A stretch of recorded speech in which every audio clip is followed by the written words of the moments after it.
Welcome to Danny Houlihan's Irish Experience podcast. Join Danny on a journey through the historical island of Ireland, its people and the wild Atlantic Way, which is Ireland's last frontier. Experience the music and the culture that makes up the longest coastal driving route in the world. Now, please welcome your host, Danny Houlihan.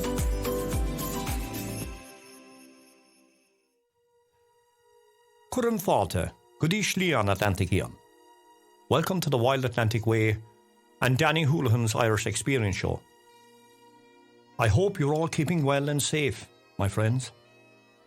In this podcast, which will be a first in many places I will visit, I will speak about local people, male and female, who were instrumental in their local areas and highlighted the plight of their people and the harsh treatment they suffered at the hands of the so-called landlords or occupiers.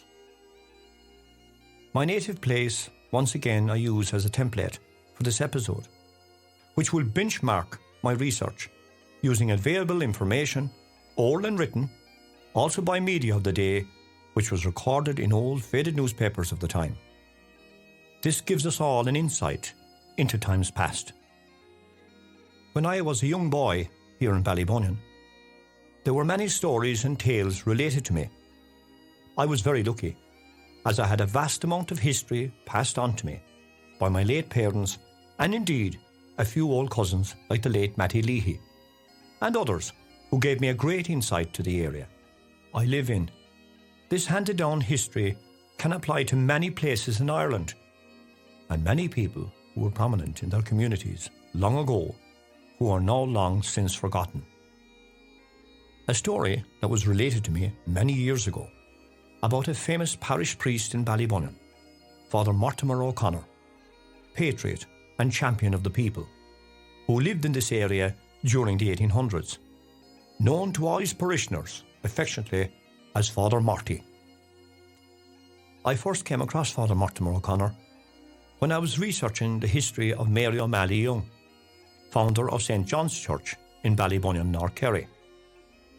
In our local history, it has been handed down through generations that on the day of the opening of St. John's Church, an old priest, dressed in his ceremonial garments, slowly made his way from the sacristy, went to the pulpit, and addressed the local congregation, like Moses, with the 10 Commandments.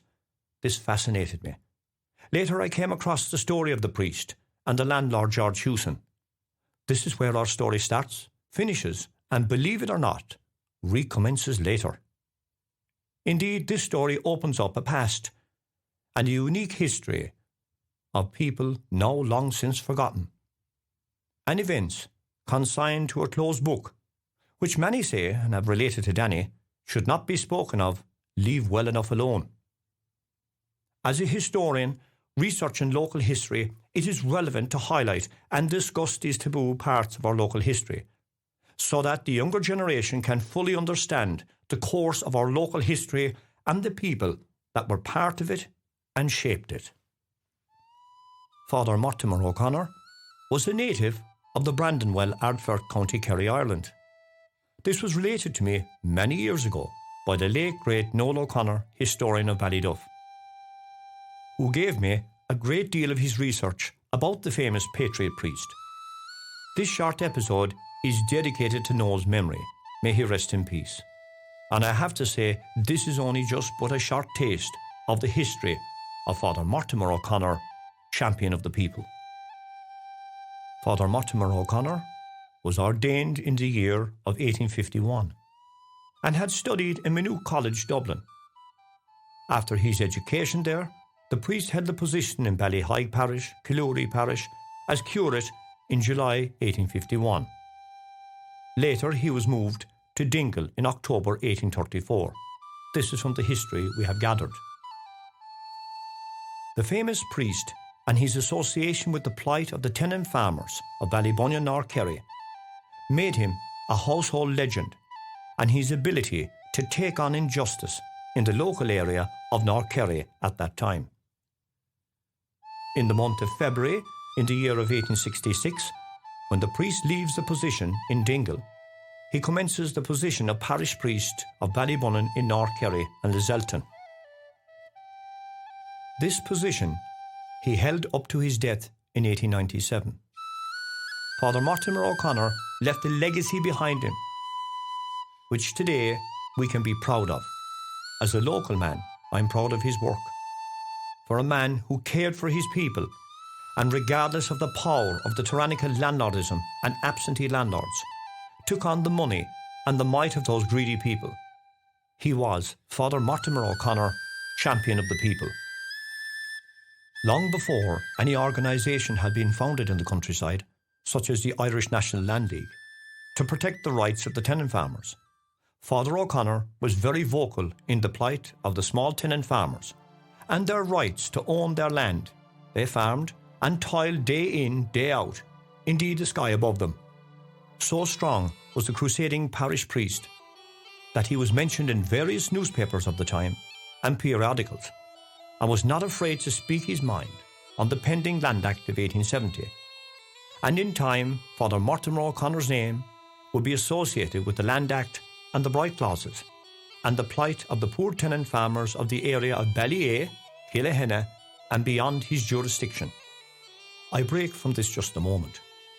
Everyone should remember, when Father Mortimer was in Dingle and other places, he would have gathered all the knowledge from his people, what had happened around those areas, and had first-hand witnessed evictions and the people dying of hunger at the hands of the greedy landlords. When he arrived in Ballybunion Parish, Father Mortimer would have had all the knowledge of what transpired in the area of Ballyeagh, Houlihan and Ballybunion, and the surrounding countryside, of the mass evictions and exterminations that were inflicted on the people of the area, culminating in the mass exodus of thousands of people and the annihilation of the culture and the native Irish language. It was in Ballybunion Father Mortimer O'Connor tested the might of the landlords on several occasions and won. The truth, they were in fear of the man, and he used his influence for the advancement of his people in the North Kerry area and Ireland. The Harink Estate. Samuel Hussey, a landlord, bought the Harink Estate in Ballyeagh and Ballybunion after Henry Benjamin Harink's death, who was another absentee landlord from London. This estate was put on the market for sale. Prior to this, George Hewson of Ennismore and Goodman Gentlemen were acting as agents for the estate, and it has been handed down through the years from generation to generation. Both had an interest in the particular part of ground. It has been stated that the estate was estimated in the 1870s 5,879 acres, which comprised of the area of Ballyeagh, Ballybunion, and indeed the foreshore near Ballybunion, and the Ballyeagh Strand, and also the greater portion of the present Ballybunion as we know it today. Benjamin Harink was an absentee landlord, as I stated, from London, who earlier in his time purchased the estate, which incorporated a large part of Ballyeagh and part of the old village of Ballybunion. 879 acres, approximately, that's what we've been told. From the Lord Kerry's estate, whose estate was being sold off in parts by the then Lord of Kerry in the late 1700s and 1800s. This information is sourced from various documents, but I stress it's open to interpretation as well as the dates. Samuel Hussey purchased the lands of Ballyeagh to sell it again when the prices rose, but he didn't. When he saw this, he sold off more land to other landlords, disregarding the local small tenant farmers of the area, as they were called at the time, peasant farmers of Ballyeagh. In turn, they were not even given a chance to purchase their holdings. Hussey still had more land in the area. This alarmed the parish priest, Father Mortimer O'Connor. In 1881, the priest related the conditions of the area. From the documents, we have a few quotations. Quote, "A large police force has been sent down from Dublin, and an iron hut has been erected for their accommodation." Unquote. This source was taken from newspapers of the time, which I have seen. Now the area, still to this day, is known as Barracks Village, on the outskirts of the town, which takes the name from this, as you turn off for Ballybunion Golf Club, on the Ballybunion-Ballyduff Road. In the Ballybunion area at that time, There were huge grain sheds, which combined were full to the roof with grain. This was related to me years ago. Thus the need for military protection. Another quote from Father O'Connor. It is admitted on all hands that the peasantry proprietary is the true solution to the Irish land question, unquote. In the history of the Ballybunion area, it has been handed down over the years that Father Mortimer O'Connor and 51 of the local tenant farmers in the area were invited to the land estate courts in Dublin to make a bid for their small holdings. Regardless of the efforts of the tenants, even increasing their bid, the Harrington estate was handed over to Hussey, who was buying it, as I stated before, just as a speculator. Legal action was now to follow. The tenants were successful in the first court instance, according to local history passed down through the years to us. Hussey then took a case and went to the Court of Appeal and won his case. Now the tenants were left with one avenue, which was the House of Lords, which again they were defeated, resulting in a costly legal bill which had mounted up. The poor small tenant farmers had no resources and could not pay for the high fees. The parish priest collected as much money as he could locally, but the cost exceeded what he had collected. Many say a few £1,000s. Big money in those days. In order to cover the large legal expenses from the case, the Ballybunion priest, Father Morty, decided not to burden the Irish countryside for money, but seek help from his Irish community in the United States of America. That he did, and the Irish in America responded to his call for help.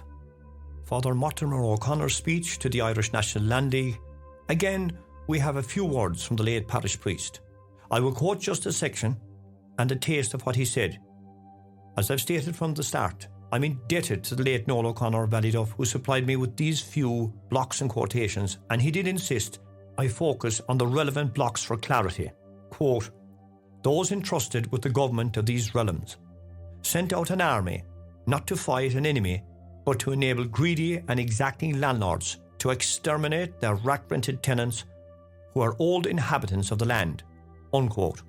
Quote, a sale of no less than 14 farms under the sheriff's execution order were sold. Father Mortimer O'Connor related, they were parishioners of mine, he stated. I live among the people. I know them. Unquote. Father Mortimer O'Connor was so well liked within the Irish countryside that he was asked to chair the weekly meeting of the Irish National Land League in Dublin, we've been told. An honour it was for him, and he was given due respect by all. In June 1881, Father Mortimer O'Connor had to take the long sea voyage, like St. Brendan, to spread the word for his flock. Before he left, he made many speeches and visited several places before he embarked on his epic long voyage to the United States of America. Father Mortimer O'Connor leaves Ballybunion on his mission on the 20th of June 1881 on horse and trap, as the Lartigue monorail to Listowel was not constructed at that time. It would be over 7 years later it would be constructed. It would run from Listowel to Ballybunion, thanks to the priest who would promote the area and the idea of the use of a tramway from Ballybunion to Listowel to enhance the area and the lives of its people. In Listowel, he was greeted by enthusiastic crowds, which included the local marching band, it has been stated in all newspapers of the time. Up to 5,000 people assembled in Listowel to bid farewell to the priest. Many people, representing the Irish National Land League, were there to show their support. In the county town of Tralee, the town commissioners met the famous priest prior to his voyage, and it has been said and handed down locally, we have it here in our local community, it was at Benner's Hotel in Tralee. It was there, at Benner's Hotel in Tralee, Father Mortimer O'Connor left with words of encouragement from the town of Tralee.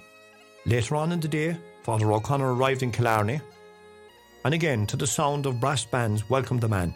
After more speeches and more encouragement given to the priest, Father Mortimer set off by train to County Cork.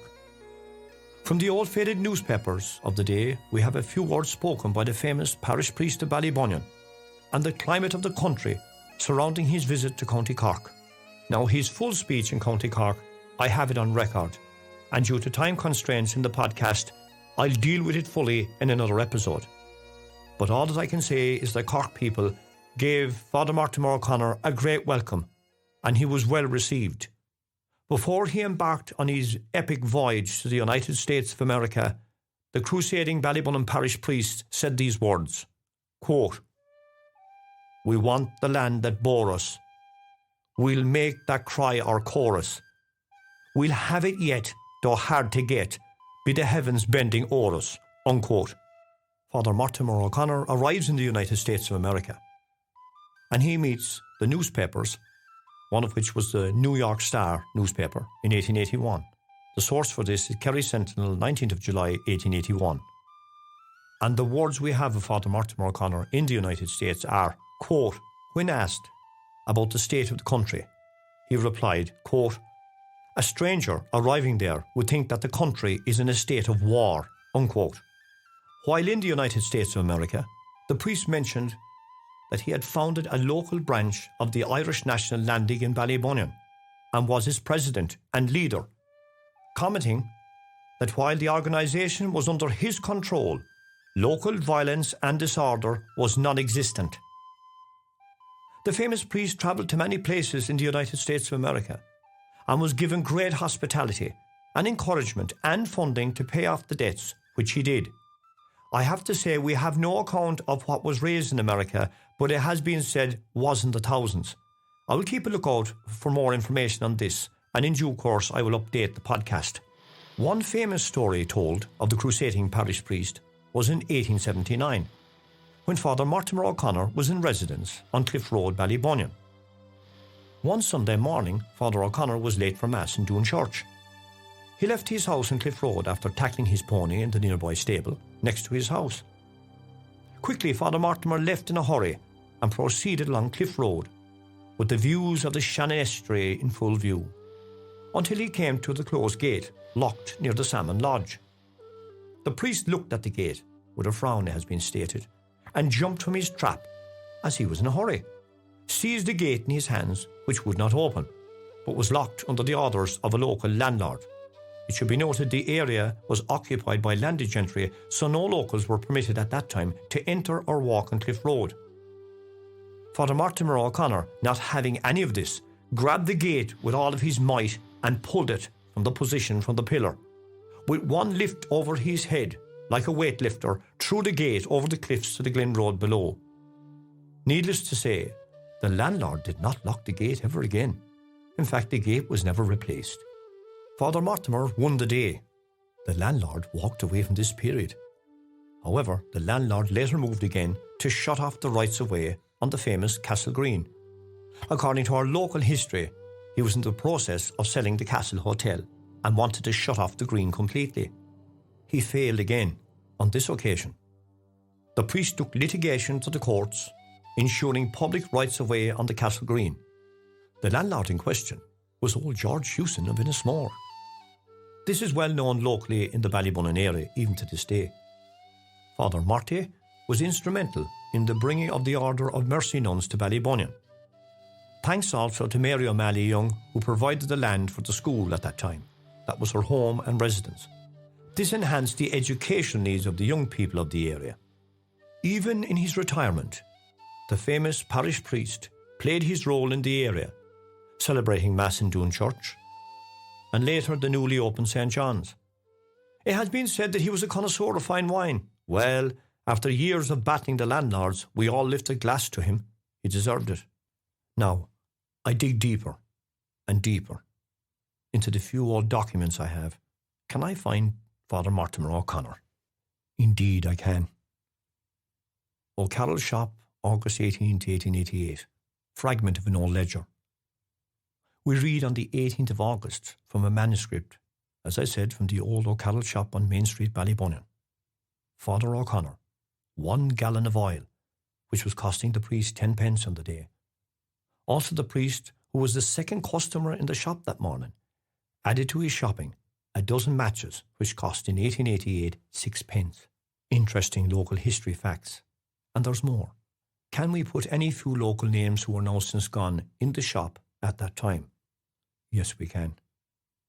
Locals in the shop on that morning, which gives us a taste of the place with the parish priest present. Those locals were Mike Power, Ballybunion, purchased a quarter of spirits, 2 candles costing 11 pence, and J. Sheehy, national teacher, a bottle of Jameson's whiskey and candles costing 6 pence. The bottle of Jameson's whiskey cost 3 shillings and 2 pence. Also, a jazz hearty, Mohan, who got cash out of a £10 cheque, £2, 8 shillings and 9 pence. This is local history at its best. Just to give a taste of who was around the place in 1888 and who Father O'Connor would have met on the 21st. Again, he was on the shopping trail. And on that day, names who were there, we have a Mr. Tom Coughlin, Mr. Kennedy, Mick Collins Doone, Mr. Ormsby, who was a constable for the police force at that time, Edmund Horgan, a Mr. Madigan, a Jack Brennan of Lacca, Nora O'Carroll, Nell Connor, Lizzie Sullivan, Dean O'Brien, Bill Diggin. Constable Ormsby returns later for the police mess for sugar, and William Sullivan. Within 24 hours, we tracked more names. A Johnny Connor, Attie McCarthy, Mr. Carrig, Kate Owen, just a taste of the names, some of which are not known in Ballybunion today. A few surnames are still there. Most are gone. I would love to have been a fly on the wall on this morning, as some of the names were farmers in the area. What a conversation they must have had, knowing our famous parish priest. And it gets better. The old shop was a place for all to meet up. It was only on the 14th of August. George Hewson, landlord of Innismore of the area, was in the shop, purchasing 3 bottles of lemonade. Obviously, the weather was very hot indeed in Ballybunion on that day. Also present that day was Father Mortimer O'Connor, who purchased a bottle of Jameson's whiskey, 2 shillings it cost him. Did they come face to face across a counter and eye each other up? We shall never know. Just a taste of my in-depth research. Again, it is just a taste. In relating the death of the late Father Mortimer O'Connor of Ballybunion, I've consulted a source, the Kerry Sentinel newspaper, dated the 27th of July 1898, which stated he was 79 years when he died. The champion of the people was very ill, and according to reports of the time, passed away on the 27th of July 1898 at the age of 79. Father Mortimer O'Connor went down into history as the champion of the people in North Kerry after the long protracted fight against landlordism. He fought for the tenantry of the Harrington estate, who obtained their rights as proprietors of their holdings. This was a major achievement of the priest. Even in his dying days, the Ballybunion parish priest did not walk away in his vigilance towards the direction of the local landlord George Hewson, who died 1 year before Father Mortimer O'Connor in 1896. Even up to his dying hour, the crusading priest kept a watchful eye on the landed gentry in the area. What would come out of the woodwork, not a year or so after the priest's death, but another landlord named Hewson. Like Shylock for his pound of flesh from the tenants of the town of Ballybunion, again, with threatened evictions, once again, a local priest would rally the people once more to take on tyrannical landlordism.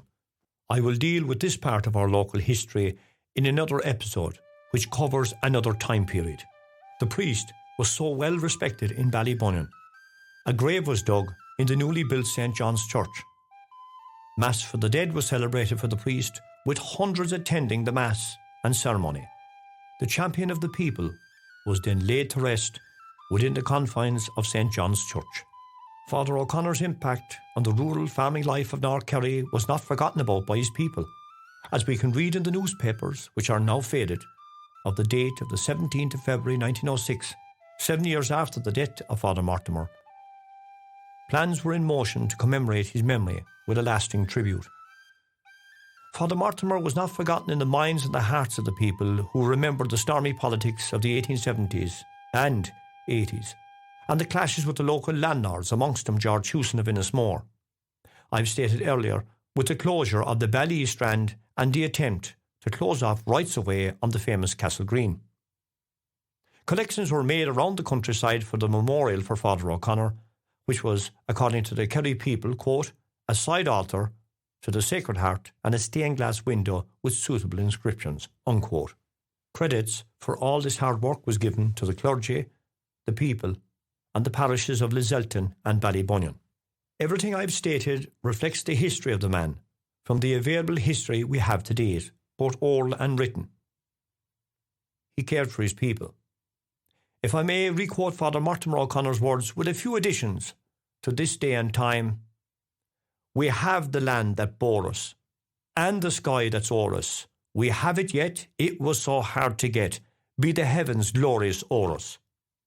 Again, like all my podcasts, this is just a taste, as I said before due to time constraints, of the history surrounding this famous man. There will be more, and it will be updated when more information arrives on my desk. The local farmers are still on the land today, be their ancestors, and the locals and visitors can roam the famous Castle Green unimpeded by any landlord, thanks to Father Mortimer O'Connor. When visiting Ballybunion, why not pay a visit to St. John's Church in Ballybunion? The patriot priest, champion of the people, Father Mortimer O'Connor, is buried there, on the left aisle of the church, facing the first altar. To the left of this is the memorial erected to his memory. If you would like to support my research, which is ongoing, and podcast episodes, why not buy me a coffee? This will be used to update my research and equipment. I will give everyone who supports me a shout out in my series. Just click on the link below to support me in any way, big or small. Thank you. That's buymeacoffee.com/YXQDanny. I hope you've all enjoyed this episode. Thanks for listening, and I will see you next time. Slán. Bye. Thanks for listening to our show. Through its people, its heritage, and its rugged coastline, this is truly Danny Houlihan's Irish experience. Bye for now.